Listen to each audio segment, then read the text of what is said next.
buildings are the subject. The question that you need to ask that is more relevant is, have the lives of these people improved? Perfect. From Lacaton and Vasal's design. I will. That is the perfect question that I would like Myk to ask. Thank you for coming to my TED Talk. Yes. Because the French tandem has been positioned by the Pritzker to be a genius in managing housing issues, or at least collective housing issues in Europe. So as far as my investigations are concerned, the additions, if you've seen, let me bring back those slides. Where are they? Here. Okay, Myk, your segment precisely, and of course I do not any simple or complex solutions are solutions in itself, and they have their own merit. They don't necessarily need to be complex to be considered brilliant. Their solutions basically revolve, and this is what I feel made them win their Pritzker, by introducing very simple solutions of an appendage to an existing housing, a block housing in the model of the l'habitat of what's his name? What's his name? Sorry. By Le Corbusier. There you go. Yes. This project, particularly the Grand Park Bordeaux, is painfully replicates the l'habitat project of Le Corbusier, and it has gone into deterioration, massive deterioration, or a lot of vacant units. And they're very simple and allegedly claimed to be brilliant solution is the addition of these winter balconies, which is precisely and simply an addition of a 3-meter attachment to the facade of the building, plus another 1 meter for a corridor. From your advanced education in housing, and particularly where in a university where Vassal is teaching, what is your insight on this? Is this even a valid justification to dilute the Venustas if we do even consider the Vitruvian Triad to be a valid 21st century model? All right. I really thought that my interaction would only be facial the entire time. Pero you're asking something pala. Nice to meet you, Myk. Nice to meet you. The facial reaction is fine. But wait. This is a more important question. This is more important question. Have you met Vassal in real life, being in Madrid? I have met Anne Lacaton in France, in her office. Ooh. So we met her in her office. Her office is basically an old building, and then they renovated the entire the top floor for their office. They just that just made you 10% more reliable. Thank you for that. So basically, their office really lived their principle. And just first impression with Lacaton Vasal office, I remember that they were in our they're in our program, but apparently the year that I was enrolled, someone replaced them because apparently she was busy. So I think she was busy because they were preparing for Pritzker. Yes. Now I realize, but they won. But then this year she was back like a few weeks ago, and then we were so lucky enough that my alumni also gave us access to her lecture, and she was lecturing this particular project that you just put in the slides now. And first impressions, yes, I would say my first impressions in the works I've seen with Lacaton, Vasal was that they were whelming. I wasn't overwhelmed or underwhelmed. I was just whelmed. Like, okay. They were whelming. Drunk people are wordsmiths, you know? And like, I just saw like, it was just glass, and then you see like curtains, like solar curtains that they put outside. And my first impression was like, why? Why does it look like that? And then it's the mere fact that I asked myself why that I got the answers. And the answers were like for example, like a lot of our works with Lacaton and Vasal, because they were like our mentors and workshop heads in the program, they were really rooted in this belief from Stuart Brandt, which is how buildings can learn. And they were really looking at buildings as something that can really evolve through different times. And they were rooted with how structures should be designed in such a way that it can last more than few generations and outside the site. So when I look at their work, I started to understand the beauty that they were only intervening with parts that could be changed, especially what was needed during the time. Yeah. Like, we know that the structure should last for at least 300 years, but they were touching at things like the interior, and even in this case, they were touching at the facade. And I think, and it can be really seen from their philosophy that they're very conscious with economy, because housing has been commoditized, space have been commoditized, and it's commodity. The more it becomes expensive, especially when something gets highly urbanized as well. So one of the things that I've seen with them was that they wanted to challenge this commodification of space. So one of the things that I really loved about them was that they were challenging developers, they were challenging their clients that, no, we don't stick, let's just say they give you like a certain amount, like, oh, this is how much we build this school in Nantes, France. So when they build that school, with this budget, this is the only floor area that we can develop. But with them, they exceeded even more. Like they tripled, or I think almost close to triple the floor area with a budget that was given to them. But at the same time, they gave so much quality of space. And then I really love at the very beginning when Choie mentioned that design is invisible. Their design are practically invisible. And you're right. And then I realized that there's something beautiful about something invisible. Like if you look at the Japanese theater we're in, there are co-actors who wear black. The entire scene in the Chinese in the Japanese. You're a kind, drunk person. I like you. I like you too. You're kind, drunk person. And then, where was I? I don't know. The Japanese theater we're in. There's this Japanese theater where there are co-actors wearing entire black, but they are part of the show. But the reason why they're wearing black is so that they can highlight the real actors. The real actors who are there, who are wearing all the colors, where all the spotlights are highlighted in them. And this is one thing I saw about the Lacaton Vasal work was that, and it touches with both your discourse and your hey boy and the yay girl.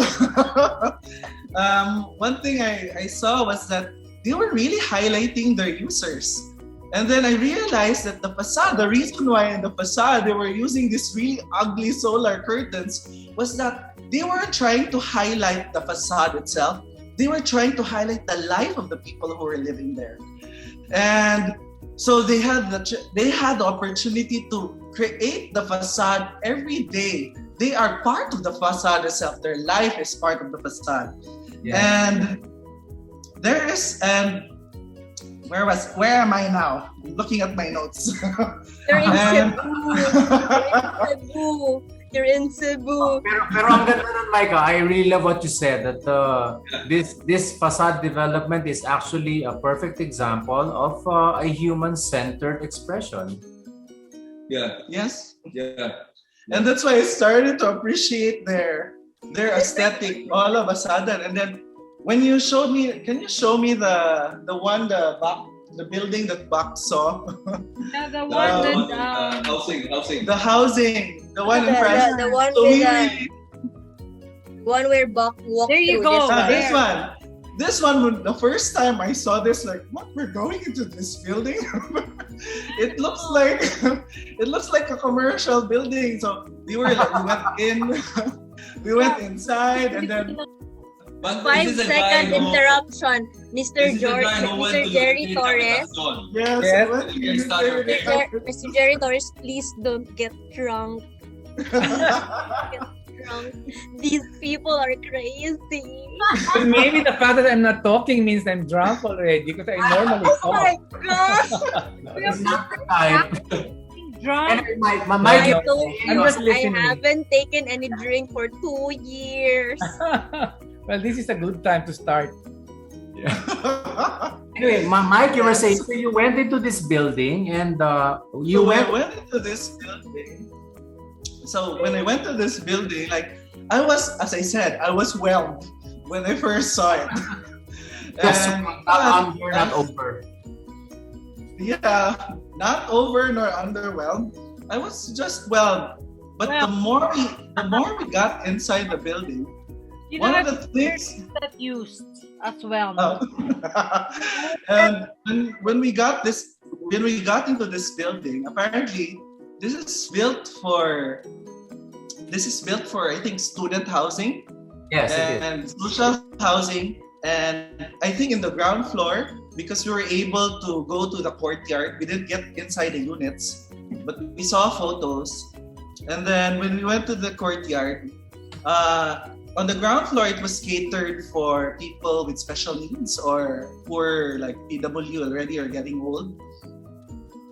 And then in the discussion, they told us that this building is catered for students, social housing, and the only permanent residents here are the ones living in the ground floor. So they were the ones using it. The people who are already like aging, people with disability were the ones using it.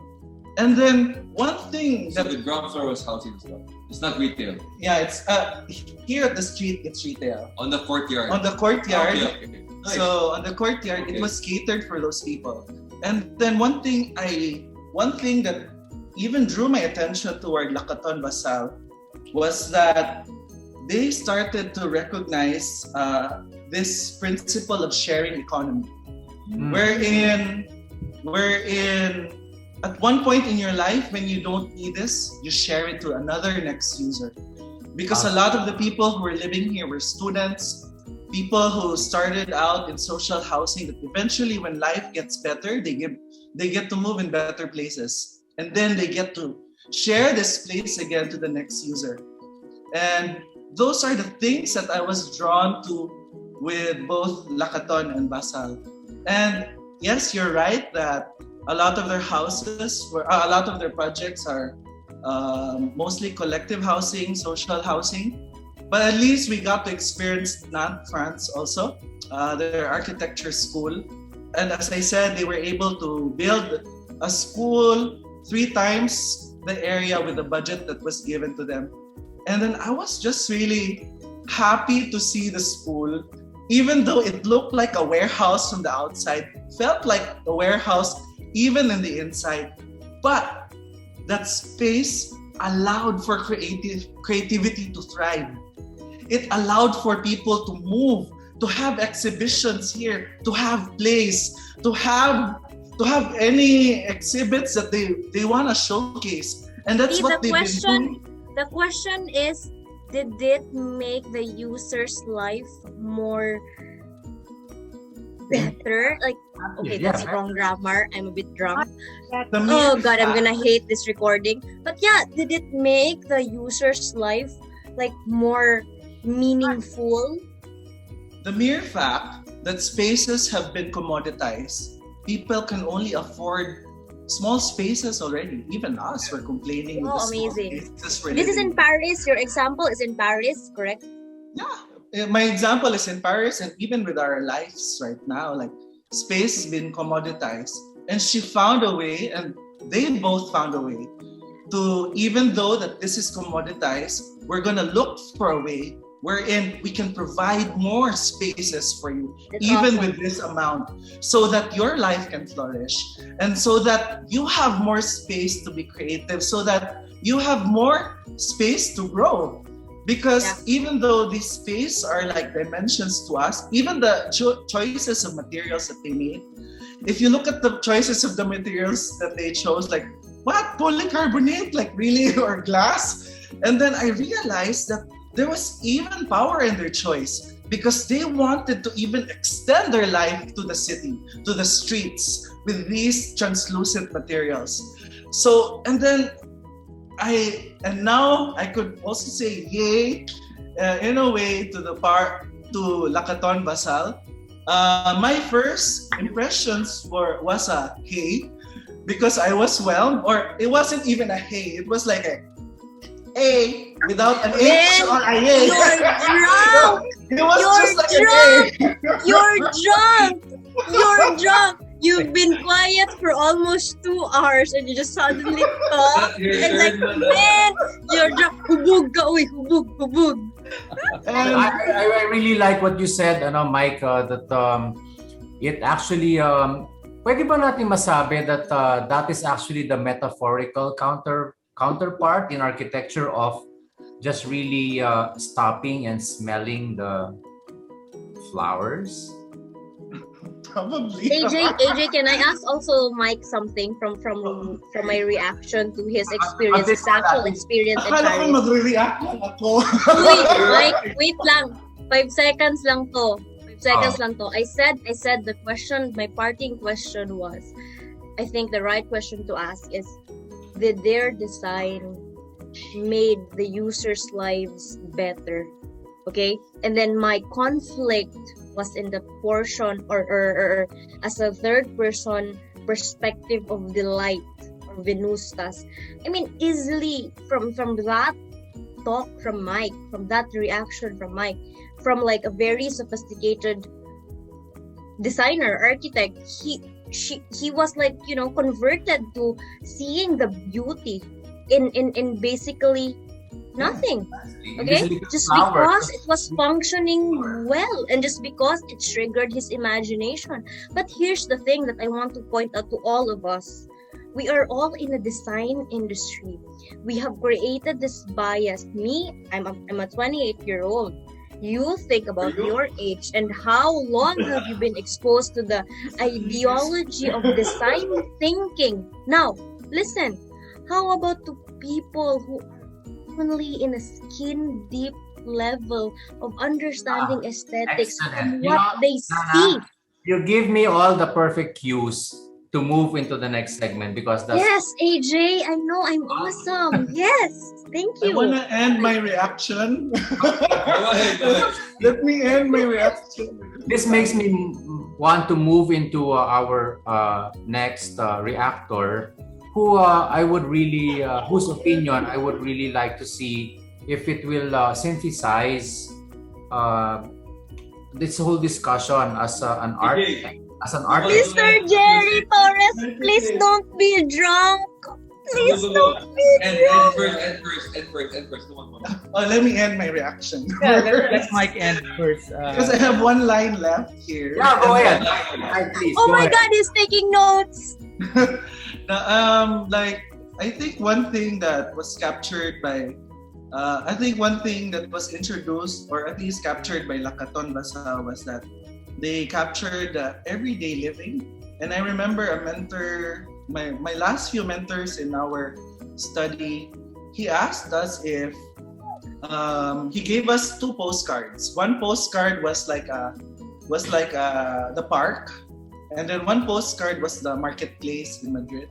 And then he asked us, so when you start to practice, there are 2 choices that you can make, and possibly one of these postcards will be something that you're comfortable with.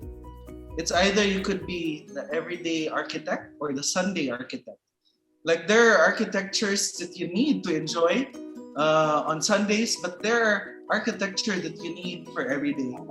And then I would summarize it with a song that's sung by Lea Salonga, which is A Quiet Place. And one thing she said before she sang the song A Quiet Place, she said that in moments in life, most of the time we're looking for fireworks, but it's those everyday moments when you count it that matters. That's how I close my reaction. Myk, wow. You could be profound in the right moments. Wait. Let me just verify. Was he really drinking? Was he really drinking? I've been drinking like after 2 years in my life. Still the tea, honey. You've been drinking for 30 years. Let me go to our final reactor because that was the most perfect segue. As an arts, as a curator and an architect at the same time, which I have so much respect for, I will bring this to a little more a higher level of difficulty for you. Is the Filipino ready for this kind of ordinary delight? Mr. Gerry Torres, please don't be drunk. Please don't be drunk. Please don't I be won't.